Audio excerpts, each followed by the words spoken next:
ભવનાથ તળેટીમાં આવેલ ગોરક્ષનાથજીના દલિયા ખાતે નવરાત્રિના 8મા નોરતે સતચંડી મહાયજ્ઞનું આયોજન કરવામાં આવ્યું।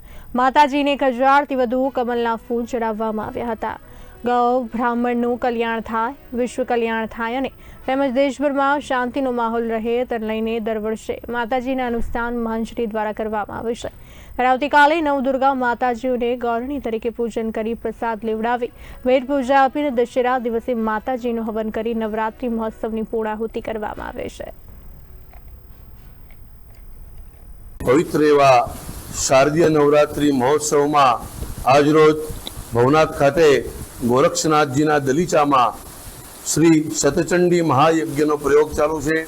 બ્રાહ્મણો દ્વારા હું કૌશિકભાઈ શંકરલાલ સોનપાલ અત્રે આચાર્ય પદે બિરાજું છું અને મહારાજ શ્રી કોઠારીજી શ્રી ત્રિલોકનાથજી મહારાજ જે દર વર્ષે સતચંડી પ્રયોગ અહીંયા કરાવે છે।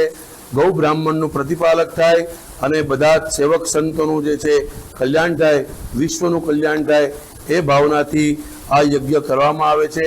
આજે અષ્ટમીના શુભ પર્વે માં ભગવતીને 1008 કમળ ચડાવવામાં આવ્યા છે। આવતીકાલે નવમીના દિવસે 9 કન્યા અને બટુકોનું ભોજન અહીંયા રાખવામાં આવ્યું છે। એ લોકોને દાન દક્ષિણા આપવામાં આવશે અને દશેરાના દિવસે માં ભગવતીનો યજ્ઞ અને પૂર્ણાહુતિ થવામાં આવશે।